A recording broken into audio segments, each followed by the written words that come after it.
brought up in Kannoor, one of the villages. There we had high school. That my time it was up to 11th standard. So I studied in the same school from 1st standard to 11th standard. That was our parish school. After passing 11th, I joined the convent. Okay. The school was really very good. The teachers were very committed.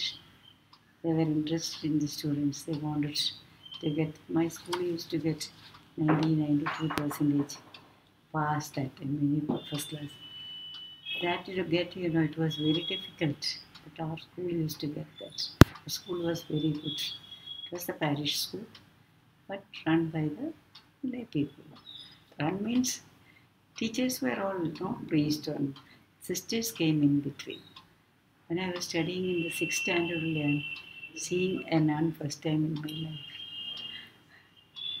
They were teaching us till 6th form. 6th form means till 11th standard.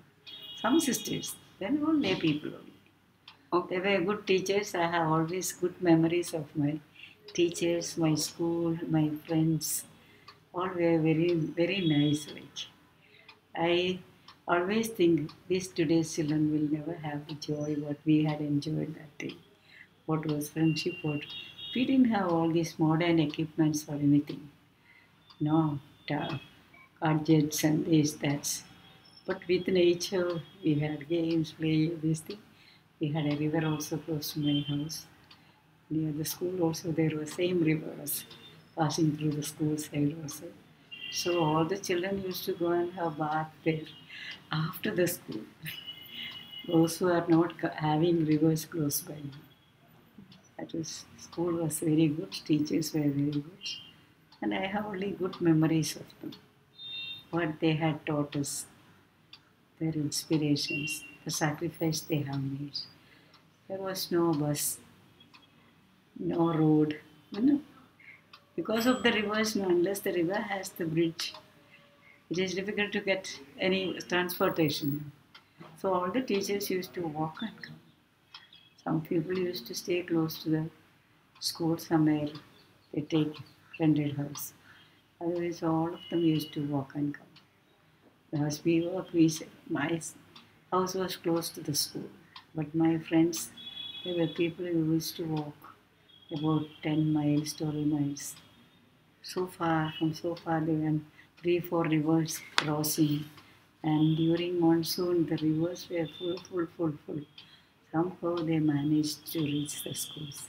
There were some bridges, like wooden thing they put on the rope they used to keep. And then used to go. It was hard life for people that time. But neither me nor my friends never took it as a hard life. That was it.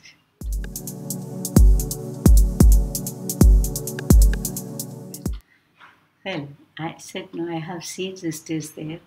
They were teaching us. Their good example really inspired me. This is something, because I never knew sisters till I was in the 6th standard. So then for 6 years they were teaching me different classes. Then I was getting attracted to this life. Then I used to read magazines on mission life. And I thought, yes, that is worth living. Live for others, especially for the poor. That was the main motive that took me to the convent.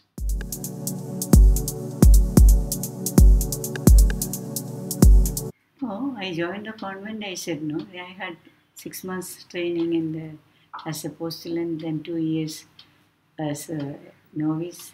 Once the novitiate was over, we were professed. That means we were selected to pronounce the vows to be as a member of the congregation. We take 3 vows: poverty, chastity, and obedience.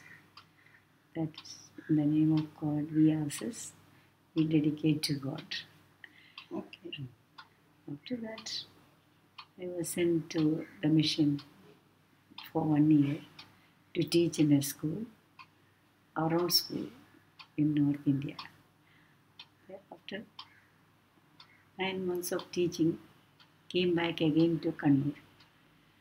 Then I went to study in Mangalore.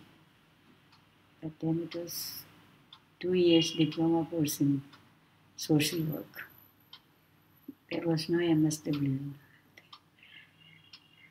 We did that course. That towards as we were studying, they got the permission for MSW. So we studied with people who were graduates, and we were only 11th standard students. Because without knowing only we went. They had applied and in between they got. So we were all together in the same class, studying the same thing. After that I was sent to Wayanad, Vaitri. You know, Vaitri? Yes. One of the estates, that is Bishop's estate it was, Calicut Diocese estate. There I was appointed as a welfare officer. There was a crash, then the women's needs, all that. So I started my career there. During that time, I did my +2 because by that time you don't get 1 year for PUC. Already the year was over, they started with +2. So I had to do that +2 BA. After that again, I was sent to Mangalore for MSW. As I was working there, from there I took leave and I went and studied there. Got my MSW, came back again to the same place, worked for some more years, then I got a transfer. Means our congregation was, all the convents were one in the whole of India. Then the number was increasing. It was difficult to reach out to people like that. So we had divided our congregation into 3 provinces, North, South and Central. I was in the South working all those years. Then there was a need in Karnataka. They were starting a new mission. So asked me whether you can go. I said yes. So I came to Karnataka. That time only the division came. So I came in the Central province. Otherwise I was in the Southern province. I came here. I worked in the villages because there was no any social work center or anything there. Moved around. Language also I had, though I knew little bit of Kannada, I had to study really language. I must have studied what is book from the small children. I'm trying to read and write and speak to people. To visit people and about 40 villages we were helping as community health and social work, both. People that time were most ignorant, most poor people they were. Abject poverty in many of the villages in Karnataka. I could not even believe that so much of poverty is there in the world. Though we had heard that in North there are places like that. From these mission books we have read. Especially when I went to the field, I understood what misery is there. We had never experienced in our life. So we didn't have any modern gadgets and all. We had everything. See, our time we were very happy with what we had. We did not long for this. Or we didn't have a car. We didn't have, but we were happy. If you had to go somewhere, we had to pick up some vehicle that time. I know that time there was no road. I said no. When somebody gets sick, they used to carry them in this thing, chair, easy chair. They put the person and or cart. That was the only vehicle at area. Area was quite rich. Everything is there. You have all the products there, but then to sell that, you had to wait long time. Rainy season, nothing is possible. That was, but we had everything, for eating, drinking, and staying. We didn't have problem. We have a house, everything is there. When I came there, when we went to the remotest villages, I saw what it is and the way women were treated. That was the worst part. That was paining my heart. We made in all these villages women's group. Because I selected some girls from the villages. They were also trained. We only trained them for this work as social workers. They go around the houses, see people, talk to people after SSC and plus 2. The girls who had studied. They were also paid well. At time, what our salary was the best, more than a teacher they were getting. They didn't have that of education that type. So I worked there about 7.5 years. That time only, they were calling me this side. So, asked me to come here, I came. Yeah.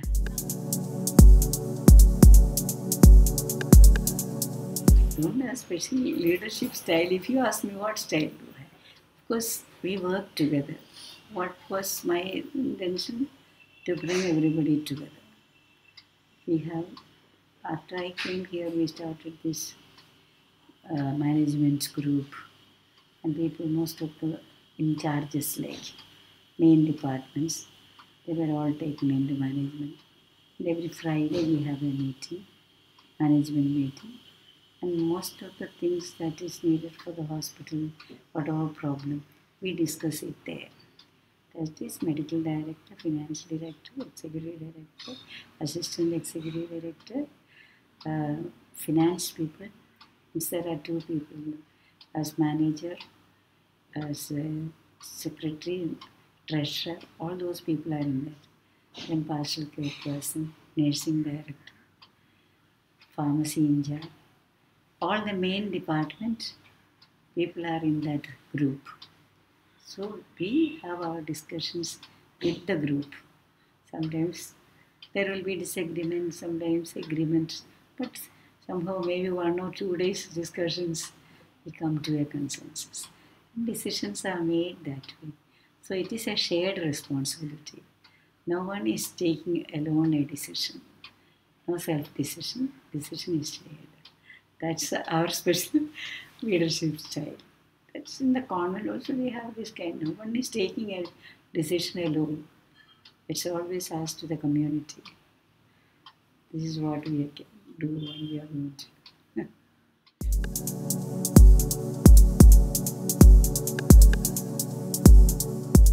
The achievement is that we were able to bring our employees to unity. Time when I came here, we had such situation that people were all running around with dissatisfaction. They were going slow, not working properly, doing what they wanted. That was a situation, such chaos, I would say. And the union working from one end. And at the end, the time came, they crowd one of the doctors. So we had to, in fact, I was not there that day when the crowd took place. When I came back, we consulted with our lawyers. So just all those people who were involved in the crowd of the doctor, they were all suspended. Then they declared strike. There was strike because we had support from all the people around. All the people around of this bandra. Bandrites plus the priests, nuns, their postulants, novices, all were coming here to help us. They were not allowing the employees who were ready to come to work. They were sitting outside. It continued for 5 months. So the first thing, I followed the instructions of our lawyers. We took only 50 beds. Because patients were also, they were not allowing patients also. So 50 beds working. The rest we started painting. We started hospital painting. The whole hospital was painted. Then slowly after 2 weeks, one by one, those who were not in that group, striking group, they started coming. Then the police also helped us. That time, Rakesh Maria, he was the deputy commissioner here, police commissioner in Khar. There is a station. So he used to help us a lot. Then when Mendoza was the police commissioner, so we got help from all these people. They were helping us, and of course, wherever our lawyers told, go there, meet this person, meet that person, running around for that. Anyway, 5 months they sat there. After 2 weeks, we started taking more patients. As the painting was getting over each place, we were filling the rooms. After 5 months, they came back. Okay.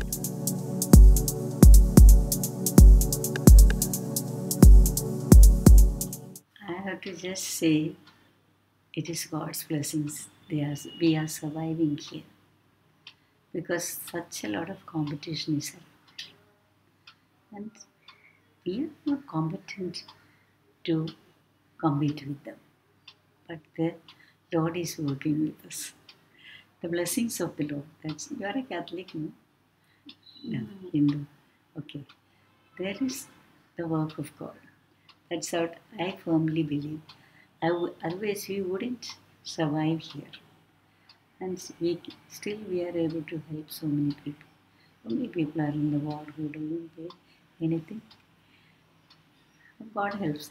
Because God helps through other people. Means He doesn't come and say, well, I will donate this. Instead of that, He sends people with donations. So we mainly, if I look at the history of Holy Family, every brick of Holy Family may be the gift of somebody. Starting itself, Holy Family Hospital, it was not ours. This was started by Austin De Silva in 1942. And so he had a 10-bedded maternity home. Only this building, the building where we are sitting, and first floor. That's all what they had. After he had got 2 sons, whom he had sent after their MD postgraduate studies to England or America somewhere. His hope was that he would start a community hospital in Bandra. Bandra was growing up that time. But the sons, after their post studies, did not want to come back to India. He said, no, we cannot work in this kind of situation. They were highly educated by that time, with one small hospital host. The father decided to sell it off. He said, I'm getting old, I cannot continue working like this. And my desire is not going to fulfill. That's how. And then he sold it to Medical Mission Sisters in 1953. 42 he started, so 11th year he sold it to them. They also managed with this small building, but they extended it into a 22-bedded maternity home. Though it was a maternity home, they used to take other patients also. They had sister doctors. They were highly educated. 2 were Americans and 2 were Indians. Sisters. So sisters were working, they were going around Bandra helping the people to get well and educate them how to do all those things. So people were really inspired. They said, we need a general hospital. Bandra also was growing. They wanted a general hospital, went on crying for it. Then sisters decided, no, we don't want to have any big institutions that do in a city. We will move to the villages. So in between they got that idea. It's not, we need not work in the city. There are many other people to work. Is it not a fact? It is a fact. There are many people to work. So they moved to remote villages to work. And with that time, Bishop was searching for a congregation to take up this work. And this Mother Joanna, who is here, she's a doctor. She and our then provincial Mother Alicia was. Both of them came here, had their discussions with bishop, priest, and finally they decided to take it up. And Medical Mission handed over this property to us, whatever they had, free of charge. Everything. Hospital, even the equipments what they were using in the house and this, that, even their car they left for the hospital. The money what they had in the bank, everything was kept as it is and given us. From there, 1985 only we were able to make a hospital as such, general hospital. Because Mother Joanna, who is here now, that day she was very active and she used to get a lot of fund from abroad. Beginning, the people of Bandra helped in their own way.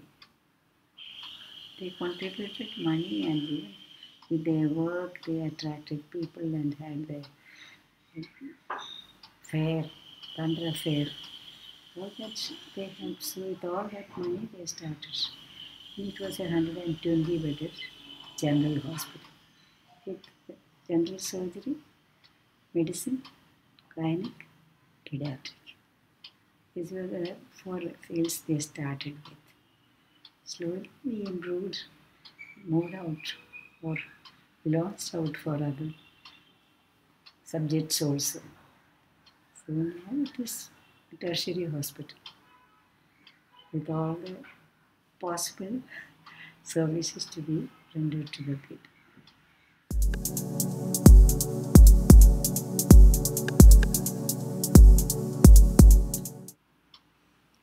To run a hospital, first of all, you should have love for people, especially the ailing people. That is the time they need your kindness, your love. But there are many people who come to a hospital, they don't have money. You know, today hospital expenditure is very high. First of all, from one end to the other, all tests, blood test, this test, that alone will become a big amount. So poor people may be really frightened to come to a hospital. They need to get help. At the same time, how will they get help with all this? So those who are really very poor, they are depending on the government hospitals. They go there. But once people know that there are hospitals around where if they go, even if they have no money, they will be taken care of. Those who know, they come here. That will help. Okay.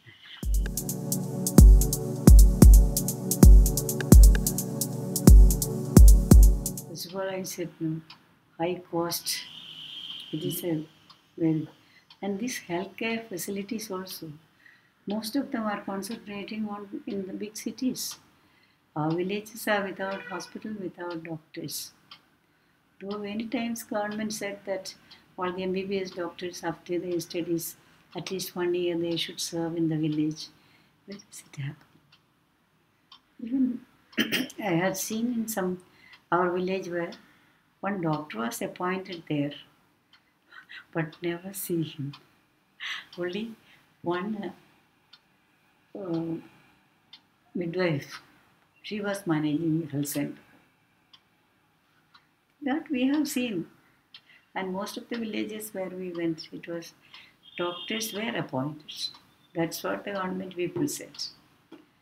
But they come once in a while and put all the signatures, they go back to the city.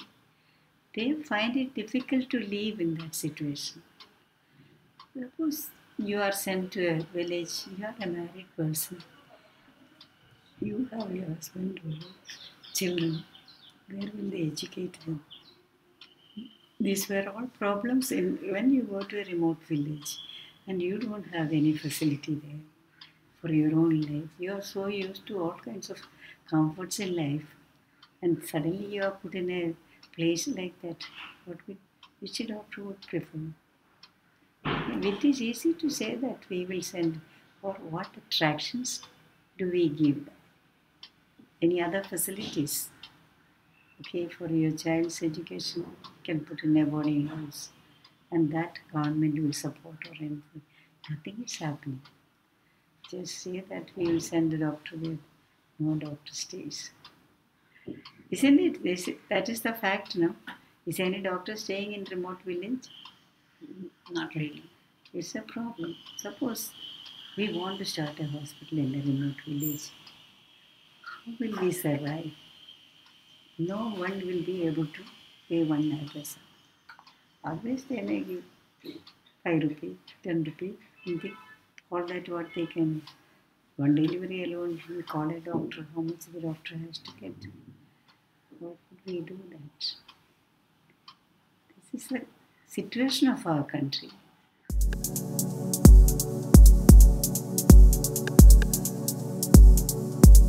Even if you have infrastructure, suppose we make infrastructure, everything, for a doctor to stay there, everything, he will not stay there. Because first of all, what he studied there, he cannot even make use of. I said, people are in such miserable state that they will not be able to pay you anything. But who is going to support me to run a hospital? Today, to run a hospital is not enough just one doctor and nurse. You have to have so many other things to do that. All supporting machines and people and specialities and all that, you know. So it is a kind of impossible thing, but the government can do. But private agency, unless you are that rich, you have funding. Today funding also is stopped. No fund comes from anywhere. Someone from abroad, somebody is supporting you unceasingly. Then you can move around, get people, get the doctors also, pay them accordingly. For little pay and all, they wouldn't come to villages. This is how we can do it. So that's why unless the government decides, even if the government asks us to work in villages, we will work, but provide all these things. Then we can work. But do you know what is happening? True.